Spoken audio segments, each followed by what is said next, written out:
اور بھائی اللہ نے کب کہا ہے کہ مجھے تمہاری نمازیں چاہیے؟ اللہ تو کہتا ہے تمہیں تمہارے لیے نمازیں چاہیے، اور نماز کو اتنا کیجول بنا لیا انہوں نے۔ صحیح مسلم کے اندر حدیث ہے، آپ صلی اللہ علیہ وآلہ وسلم نے فرمایا بندے کے کفر اور اسلام کے درمیان فرق ہی نماز ہے۔ جو نماز پڑھتا ہے وہ مسلمان ہے، اور جو نماز نہیں پڑھتا وہ پاکستان کے شناختی کارڈ میں مسلمان ہے، اللہ کی ڈیفینیشن میں وہ عملاً کافر ہے۔ صحیح مسلم انٹرنیشنل نمبرنگ کے مطابق 246 نمبر حدیث ہے، آپ جا کے پی ڈی ایف کھول لیں اسلام 360 میں، جا کے 246 نمبر حدیث صحیح مسلم کتاب الایمان چیپٹر میں کھول کے دیکھ لیں کہ بندے کے کفر اور اسلام، شرک اور اسلام کے درمیان فرق ہی نماز ہے۔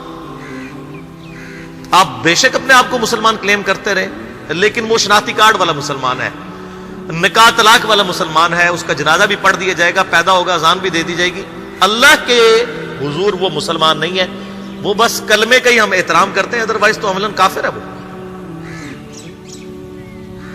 اسی طریقے سے جامعہ ترمذی میں حدیث ہے، سنن نسائی کے اندر حدیث ہے، سنن ابن ماجہ کے اندر حدیث ہے کہ آپ صلی اللہ علیہ وآلہ وسلم نے فرمایا جس نے نماز چھوڑ دی گویا اس نے کفر کیا، من ترک الصلاۃ متعمدا فقد کفر۔ اب اس سے زیادہ اور کیا سخت بات کی جائے کہ کسی کو یقین آئے کہ جس نے جان بوجھ کے نماز چھوڑ دی اس نے کفر کیا۔ اب جان بوجھ کے یہ نہ سمجھیے گا کہ جی میں بال بچیاں دے وہ کمائی کرتا رہنا تھا منو ٹائم نہیں ملتا۔ جان بوجھ کی ڈیفینیشن بھی نبی علیہ السلام نے بخاری اور مسلم میں موجود ہے کہ اگر کوئی شخص بے ہوش ہو جاتا ہے یا سویا رہ جاتا ہے، یہ دو آپشنز ہیں، یا تیسرا آپشن ہے وہ بھول جاتا ہے، تو جیسے یاد آئے اسی وقت وہ والی نماز پڑھ لے۔ لیکن جو شخص دنیا کو ٹاپ پرائورٹی مانتا ہے، اپنا آفس چھوڑنے کے لیے تیار نہیں، اپنا کلینک چھوڑنے کے لیے تیار نہیں ہے، اور اپنی دکان چھوڑنے کے لیے تیار نہیں ہے نماز کے لیے، تو ظاہر ہے کہ وہ تو اپنے آپ کو دھوکہ دے رہے ہیں۔ اللہ تعالیٰ تو اپنے معاملات کے اندر بالکل اسٹریٹ فارورڈ ہے، بالکل یہ ذہن میں رکھ لیں۔ جامعہ ترمذی میں صحیح سند کے ساتھ موجود ہے، عبداللہ بن شفیق تابعی رحمہ اللہ تعالیٰ کہتے ہیں کہ صحابہ کرام علیہم رضوان صرف نماز کے چھوڑنے کو ہی اعمال میں سے کفر سمجھتے تھے، یعنی وہ کسی کو نماز پڑھتا ہوا دیکھتے تھے تو کہتے تھے یہ مسلمان ہے، اور کسی کو نماز پڑھتا ہوا نہیں دیکھتے تھے تو وہ کہتے تھے یہ کافر ہے۔ یہ جامعہ ترمذی ہے، یہ کوئی سٹوری بک نہیں میں سنا رہا آپ کو۔ مسند احمد میں صحیح سند کے ساتھ حدیث ہے، نبی صلی اللہ علیہ وآلہ وسلم نے معاذ ابن جبل سے فرمایا معاذ اللہ کے ساتھ کسی کو شریک نہ ٹھہرانا، خواہ تمہارے ٹکڑے ٹکڑے کر دیے جائیں، تمہیں سولی پہ چڑھا دیا جائے، تمہیں آگ میں جلا دیا جائے، اللہ کے ساتھ کسی کو شریک نہ ٹھہرانا، اور معاذ نماز بھی نہ چھوڑنا، کیونکہ جس نے نماز چھوڑ دی اللہ تعالیٰ کے ذمہ کرم سے وہ نکل گیا، اللہ کے حضور اس کے لیے کوئی حصہ نہیں ہے جس نے نماز چھوڑ دی۔ کتنا کریٹیکل ایشو ہے۔ اور اسی طریقے سے مسند احمد میں ہی ایک اور حدیث ہے کہ آپ صلی اللہ علیہ وآلہ وسلم نے فرمایا جس شخص نے اپنی زندگی میں نماز کی حفاظت کی، قیامت والے دن وہ نماز اس کے لیے نور ہوگی، نجات ہوگی، اور اس کے حق میں دلیل ہوگی، اور جس نے نمازوں کی حفاظت نہیں کی اس کے لیے قیامت والے دن کوئی نجات، کوئی نور اور کوئی دلیل نہیں ہوگی، الٹا اس کا حشر قارون، فرعون اور ابی ابن خلف کے ساتھ ہوگا، والعیاذ باللہ تعالی۔ یہاں تو ہم کہہ دیتے ہیں یا اللہ جو کچھ بھی ہے تیرے محبوب کی امت سے ہے، یعنی اے اللہ ہم نے تو اپنی اصلاح کوئی نہیں کرنی، ہمیں اسی طریقے سے ہی قبول کر لیں، والعیاذ باللہ تعالی۔ اور کچھ ویسے علماء کا بھی اس میں بڑا برا کردار ہے کہ انہوں نے نماز کو بھی اتنا مشکل فرض بنا کے پیش کیا ہے کہ ایک عام آدمی کے لیے، اور جو دنیاوی معاملات کے اندر بھی انوالو ہے، اور کسی ایسی عورت کے لیے جس کے کئی بچے ہیں، مطلب اس روٹین کے اندر اس نماز کو مینج کرنا مشکل ہو جاتا ہے۔ ہمیں تو عشاء کی صرف 17 رکعتیں بتا دی گئی ہیں، حالانکہ 24 گھنٹے کے اندر ٹوٹل نماز کی رکعتیں 17 ہیں جن کی اکاؤنٹیبلٹی ہے۔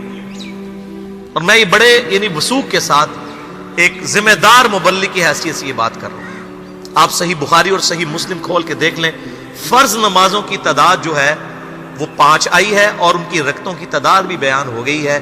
فجر کے 2 فرض، ظہر کے 4 فرض، عصر کے 4، مغرب کے 3 اور عشاء کے 4، اور سفر میں سارے 2 فرض ہیں، مغرب کے 3، یہ ٹوٹل 17 رکھتے ہیں جن کی اکاؤنٹیبلٹی ہے۔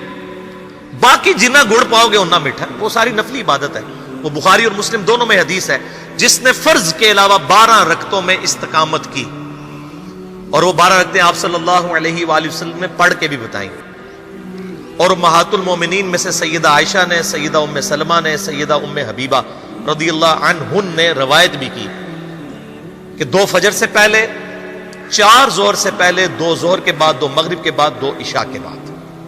یہ 12 سنت موقدہ، جس نے یہ پڑھی اسے جنت میں محل ملے گا. اگر کوئی نہیں پڑھتا تو گنہگاری والا معاملہ کوئی نہیں ہے. اسی طریقے سے اس کے علاوہ ایک اور وطر کی نماز ہے جو سنت موقدہ ہے. وہ سیدنا مولا علی رضی اللہ تعالیٰ عنہ علیہ السلام کا قول ہے کہ وطر سنت ہے، سنت ہے، سنت ہے، مگر اسے مت چھوڑو. ہے سنت ہے لیکن تاکیدی ہے. آپ صلی اللہ علیہ وآلہ وسلم نے سفر میں بھی وطر اور فجر کی 2 سنتیں پڑھی ہیں، لیکن یہ صرف افضلیت کے اعتبار سے تاکیدی ہیں، ان کی کاؤنٹیبلٹی کوئی نہیں ہے. البتہ یہ ضرور ہے، سنن ابی داؤد میں ایک حدیث ہے کہ جس کی قیامت والے دن فرضوں میں کوتاہی نکل آئے گی تو اللہ تعالیٰ فرمائے گا میرے بندوں کی جو نفلی اور سنت عبادت ہے اس کو تول لو اور فرضوں کے ایکویلنٹ قبول کر لو. تو آپ اگر یعنی سنتیں پڑھیں گے تو اس کے ایکویلنٹ نفلوں کی کوتاہی پوری ہو جائے گی، ادروائز اکاؤنٹیبلٹی اس کی کوئی نہیں ہے. یہ ذہن میں رکھیے گا. صحیح بخاری اور مسلم دونوں میں حدیث موجود ہے. ایک صحابی آئے، انہوں نے کہا یا رسول اللہ صلی اللہ علیہ وآلہ وسلم میں جنت میں جانا چاہتا ہوں، مجھے کوئی شارٹ کٹ بتا دیں. آپ صلی اللہ علیہ وآلہ وسلم نے فرمایا اسلام لانے کے بعد نماز، فرض نماز کو قائم رکھ. پھر فرمایا فرض زکوٰۃ ادا کر، فرض روزے دے، روزے جو ہیں وہ ان کو ادا کر اور روزے رکھ. حج اس وقت فرض نہیں ہوا تھا، وہ زندگی میں ایک بار ہے. تو اس نے کہا یا رسول اللہ صلی اللہ علیہ وآلہ وسلم جتنا آپ نے مجھے بتایا نہ میں اس میں ایڈ کروں گا نہ اس میں سے کوئی چیز مائنس کروں گا. اور یہ کہہ کے وہ چلا گیا. آپ صلی اللہ علیہ وآلہ وسلم نے فرمایا اگر کسی نے کسی جنتی شخص کو دیکھنا ہے تو اس کو دیکھ لو جو یہ کہہ کے گیا کہ میں فرض نماز سے زیادہ کوئی نماز نہیں پڑھوں گا، صرف فرض روزہ ہی رکھوں گا، فرض زکوٰۃ ہی دوں گا. اب روزہ اور زکوٰۃ میں تو ہمارے علماء کو اور عام پبلک کو بھی جو دیندار لوگ ہیں ان کو ہضم ہوتی ہے کہ کوئی شخص یہ نہیں کہتا کہ بھئی پیر اور جمعرات کا روزہ. صحیح مسلم میں حدیث ہے کہ آپ صلی اللہ علیہ وآلہ وسلم کے نفلی روزوں کی یہ روٹین تھی. کوئی آپ کو یہ نہیں کہے گا کہ جس نے جمعرات اور پیر کا روزہ نہ رکھا اس کے رمضان کے روزے ہی قبول نہیں ہوں گے. کوئی کہتا ہے؟ کیونکہ ان کو پتہ وہ نفلی ہے. اسی طریقے سے زکوٰۃ تو صرف 2.5% ہے نا، باقی تو نفلی صدقات ہیں جتنے مرضی دیں. کوئی شخص نہیں کہتا کہ نفلی صدقہ نہ دیا تو آپ کی زکوٰۃ بھی قبول نہیں ہوگی. الٹا یہ کہتے ہیں وہ بس جی زکوٰۃ دے لو تو باقی سارا مال پاک ہے. لیکن جب فرض نماز کی باری آتی ہے تو اس وقت وہ 12 رکھتے بھی سنت موقدہ بیچ میں گھسیٹ دیتے ہیں. وہ بھی صرف فضیلت ہے. ٹوٹل 17 رکھتے ہیں، 2 فجر کی، 4 ظہر، 4 عصر، 3 مغرب، 4 عشاء. یہ میں کو اپنے لیے گراؤنڈ نہیں بنا رہا، میں تو الحمدللہ اس کے علاوہ بھی نفلی عبادت کرتا ہوں. لیکن میں بتا رہا ہوں خدا کے لیے لوگوں کو دین ایسا مشکل نہ پیش کریں کہ جو نبی علیہ السلام نے امت کو وہ دین نہیں دیا ہوا. اپنی مرضی سے انجیکٹ نہ کریں دین، لوگوں کے لیے مشکلات نہ کھڑی کریں. ان کو فرض نماز تک رکھیں. پھر انشاءاللہ کئی لوگوں کو میں نے اس نے نماز شروع کروائی، انہوں نے سنت نماز بھی، نوافل بھی شروع کر دی ہیں. لیکن آپ کم از کم وہ ڈیٹم لیول تو اچیو کروائیں لوگوں کا. لیکن فرض نماز کی باری آتی ہے کہتے ہیں جی سنتے بھی حصہ ہے.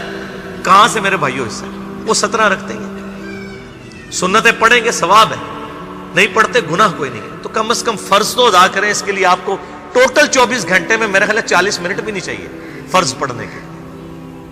تو اس کے اوپر تو استقامت کم از کم ہم اختیار کریں. اور چھوٹی چھوٹی جو نٹی گٹیز ہیں ان کو تو ہم نے اتنا فالو کیا ہوا ہے، اور فرض نماز کے بارے میں ہم اتنے کیجول ہو جاتے ہیں. تو یہ فرض نماز کی امپورٹنس اس حوالے سے ضروری تھی، اس لیے میں نے ساتھ ہی بیان کر دی.